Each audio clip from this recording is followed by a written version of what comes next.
O reconhecimento dos direitos dos aposentados e aposentadas é uma pauta permanente que é afetada pelas consecutivas reformas previdenciárias. Quais são os principais desafios? Como é que o país, o Congresso Nacional e a sociedade têm tratado essa demanda? Este é o principal tema de hoje do Pensamento Jurídico, uma produção da Associação dos Magistrados Mineiros, AMAGES. E para falar sobre o tema, eu tenho o prazer de receber aqui a desembargadora aposentada Marisa de Melo Porto e o juiz aposentado Paulo Sérgio Ferreira. Obrigado aos dois por terem aceitado o nosso convite. Muito obrigado. E a você que nos acompanha, por favor, inscrever-se aqui em nosso canal no YouTube, deixe lá suas sugestões e comentários que serão muito bem-vindos.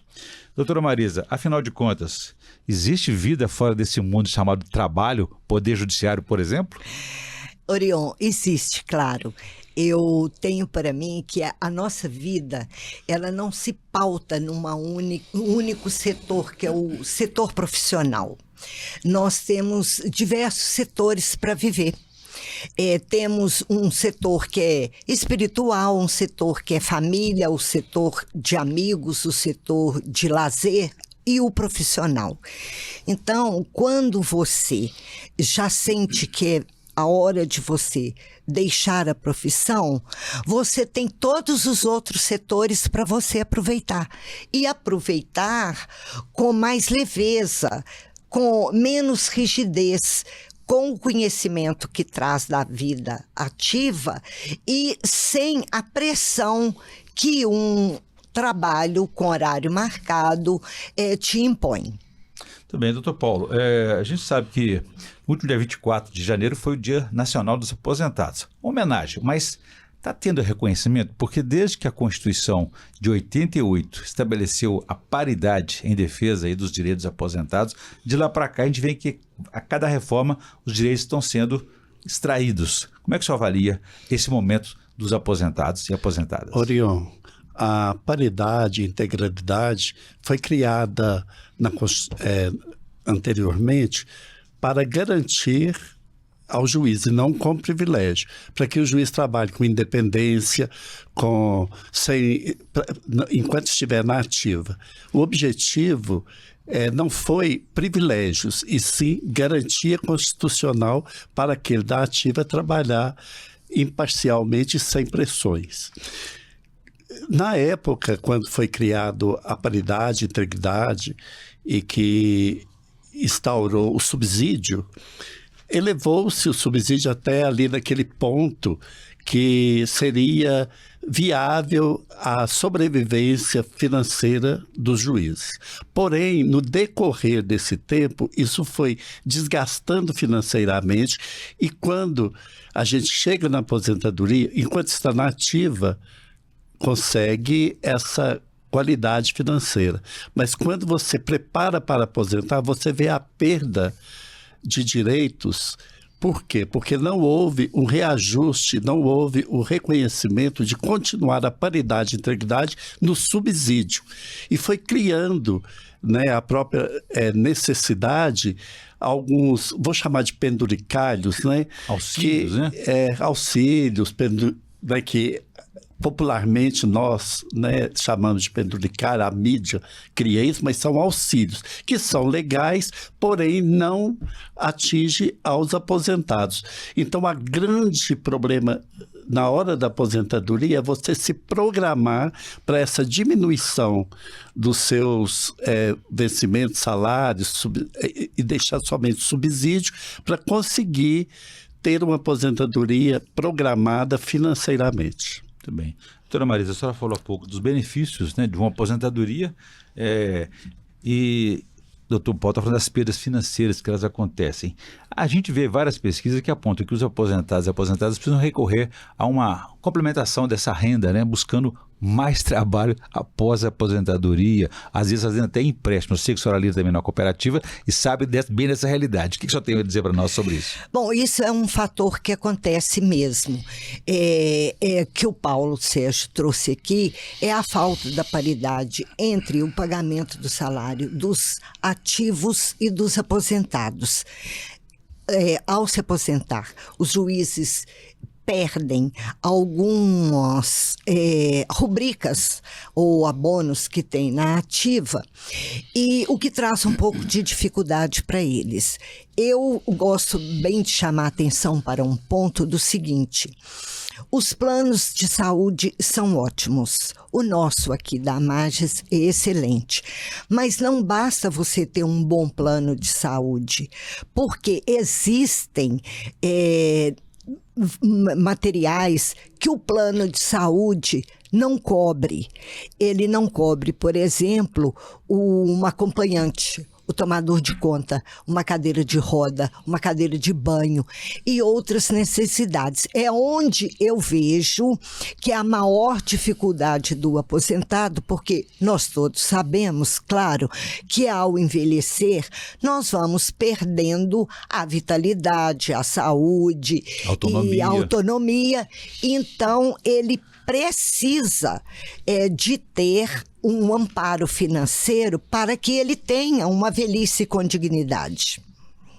Muito bem. Doutor Paulo, o senhor falou sobre a respeito das perdas aí, né? Nesse caso aí, como é que o senhor avalia para a gente a questão do planejamento? É possível planejar a aposentadoria ou ela chega de repente, a gente se descobre que é aposentado e não se organizou para isso?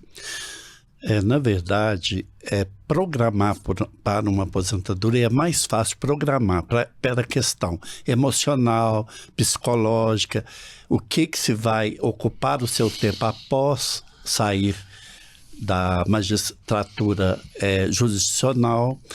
E o planejamento financeiro é muito complicado. Por quê? É o que a Marisa disse. Depois de aposentado, você geralmente já tem uma idade mais avançada, os seus custos pessoais e até de família são maiores, né, da sua esposa ou mesmo de filhos, talvez demandam mais despesas.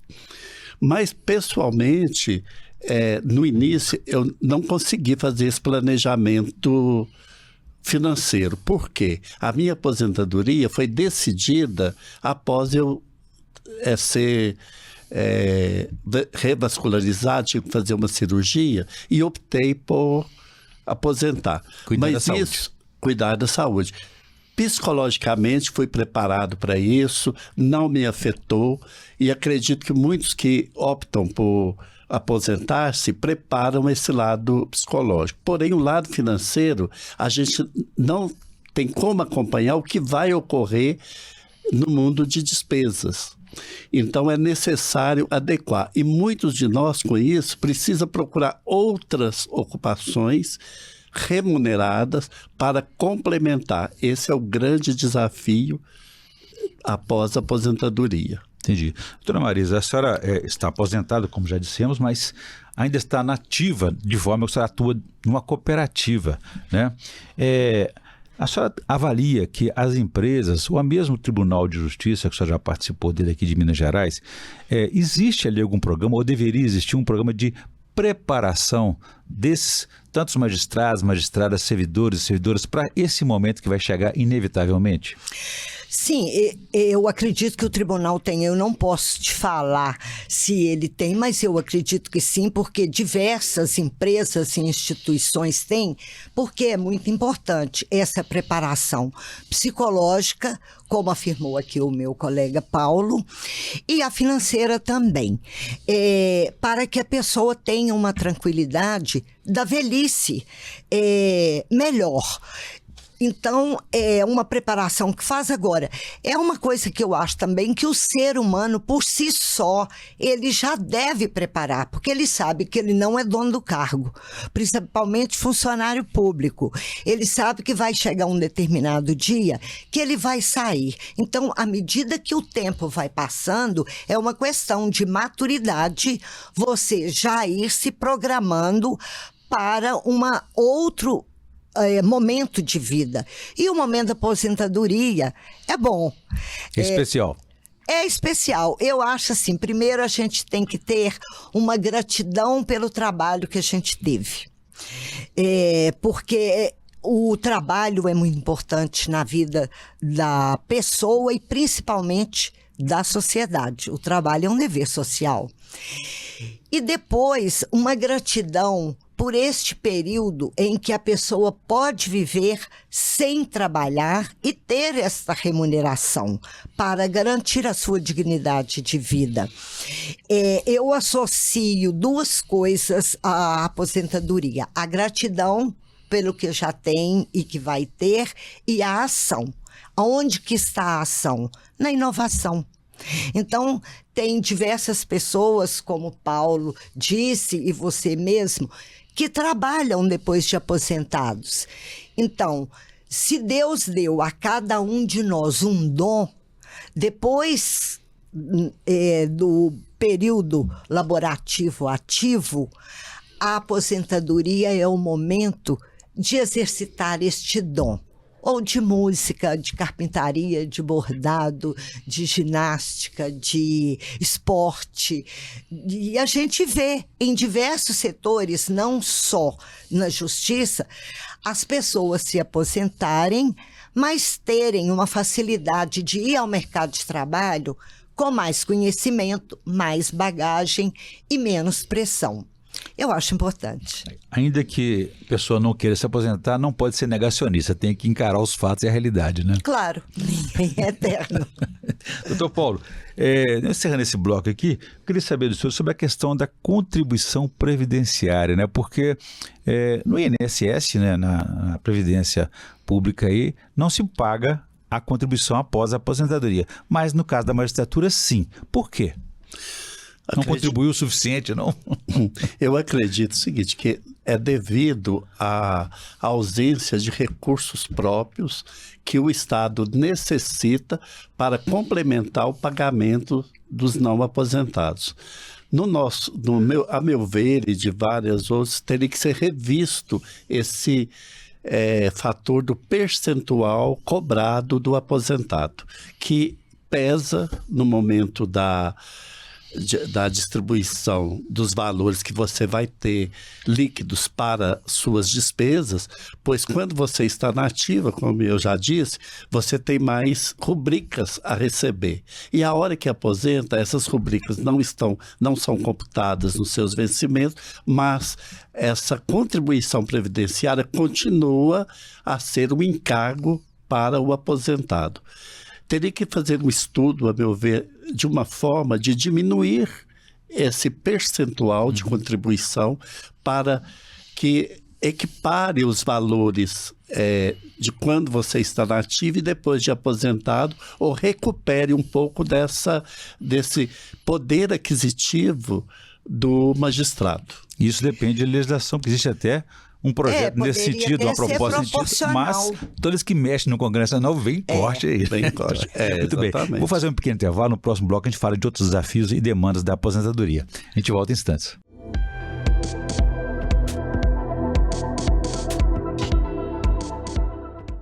Estamos de volta com o Pensamento Jurídico, hoje uma edição especial para discutir sobre os desafios e as demandas da aposentadoria. Eu recebo aqui, os nossos entrevistados são a desembargadora aposentada Marisa de Melo Porto e o juiz aposentado Paulo Sérgio Ferreira. Doutora Marisa, então eu estava falando com a senhora no bloco anterior sobre uma questão que vem aí sobre o aproveitamento. A senhora não concorda muito que aposentado deveria trabalhar, não, mas o judiciário poderia aproveitar essa mão de obra capacitada, com muita experiência, com esse patrimônio acumulado e usar de alguma forma, recorrer a eles de alguma forma no judiciário para uma mediação judicial ou para aqueles cursos preparatórios na escola judicial?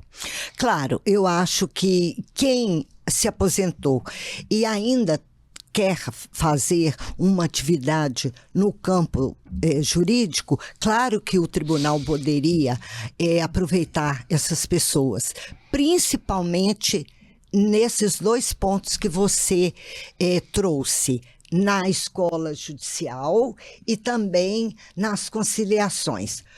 O que tem ocorrido hoje, vou até fazer uma crítica, é como o Código de Processo Civil obriga o juiz a fazer uma conciliação prévia antes da demanda ser aberta. Os estagiários das faculdades de Direito é que estão fazendo esse procedimento, ou talvez os conciliadores, Ora, um juiz que já trabalhou mais de 30 anos ou 30 na profissão, ele tem muito mais bagagem, capacidade de conciliar as partes, de esclarecer sobre as consequências de um processo que venha a ser litigioso, em decorrência de tempo, de idade, de condição das partes e o benefício que isso traz. Então, realmente, para aqueles que querem ainda continuar neste viés, seria uma mão de obra super qualificada do tribunal. Além de que tem diversos que não ficam na capital, vão para o interior e porque residem lá ou porque querem sair de uma cidade com grande movimento feito a capital, esses poderiam então trazer um grande benefício para o Poder Judiciário.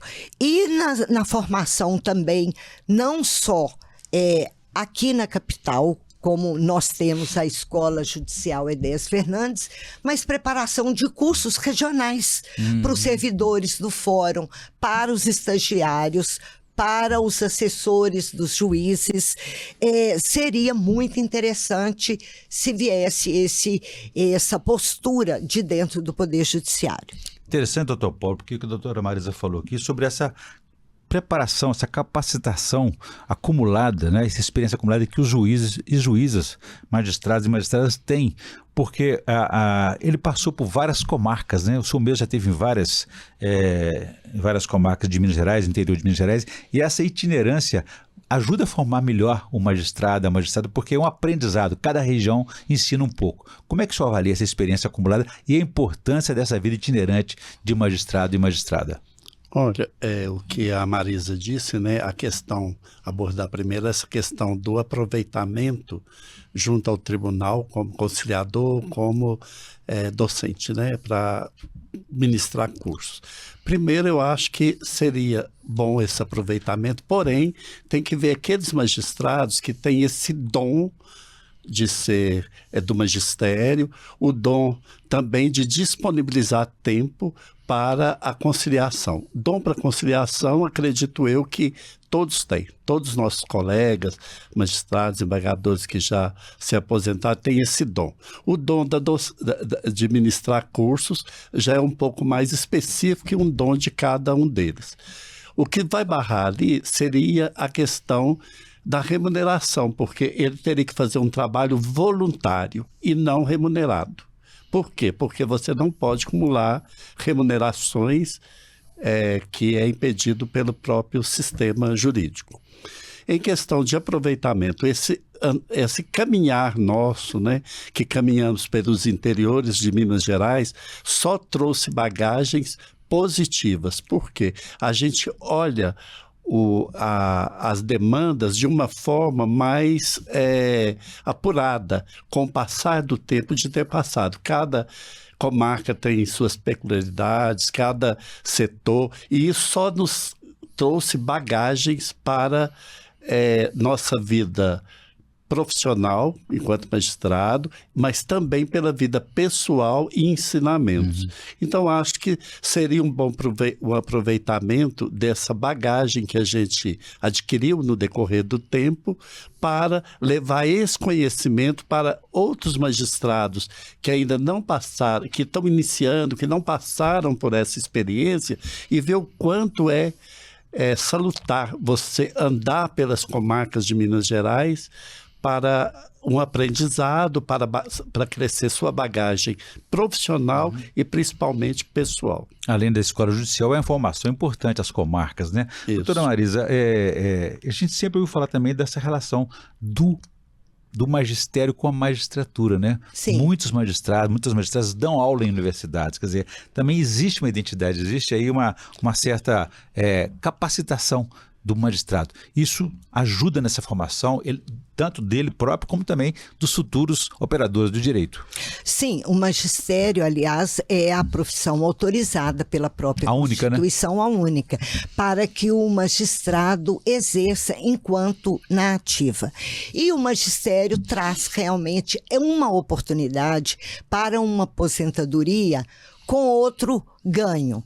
Agora, eu acho assim, como eu falei, nós conversamos aqui no começo da entrevista, que a nossa vida é feita de diversos setores. O magistrado pode não ficar preso na justiça ou no magistério. Ou na questão financeira. Ou na questão financeira. E às vezes ele ganha até mais. Existem magistrados, por exemplo, que têm muito dom para música. Eles vão estudar música, fazer apresentações pequenas. Eles podem fazer um trabalho manual que eles tenham aptidão, uma carpintaria ou uma pintura, porque tem muito dom de pintura. E até é interessante porque certa vez um colega meu me abordou e disse assim, olha, quando eu me aposentar, eu gostaria de dar aula de português para os jogadores de futebol ser entrevistado no final do jogo. Seria o media training, né? Eu falei, bom, mas também o jogador está ali cansado, correndo, às vezes com muita raiva ou muita euforia, porque um perdeu, o outro ganhou, e o repórter chega e já entrevista ele de imediato. Você tem que considerar a emoção que vem nele. Agora, existe um leque, o mundo é muito grande, tem muitos afazeres para que a pessoa possa se reinventar. Nós temos os tribunais de justiça desportivos. Eu já fiz parte do Tribunal de Justiça Desportivo de Minas Gerais. Se você é voluntário, mas te dá aquela proximidade ou aquela condição ainda de julgador, é mais leve, são menos processos.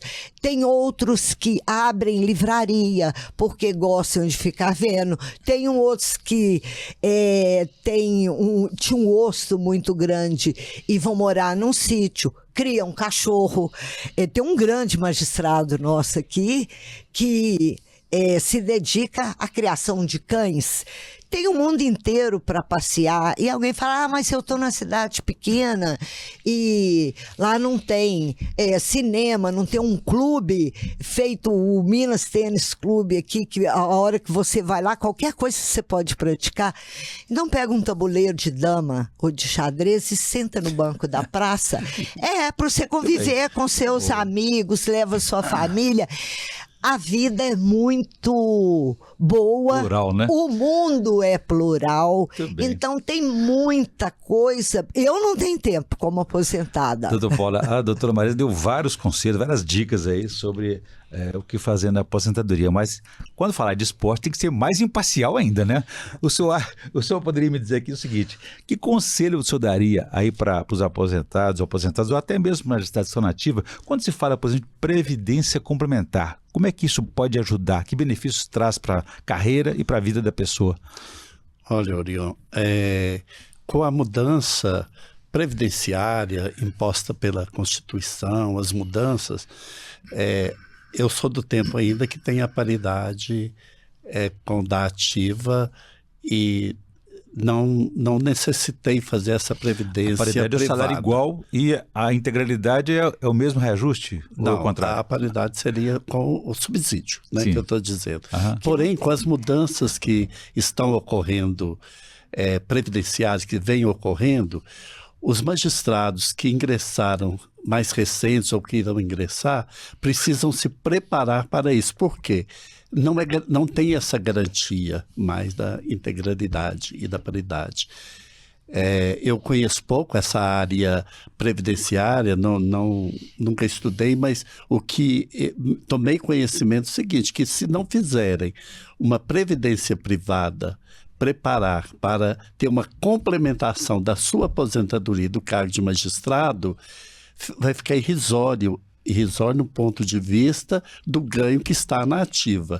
E isso vai trazer dificuldades maiores para esses magistrados que ingressaram após essas modificações.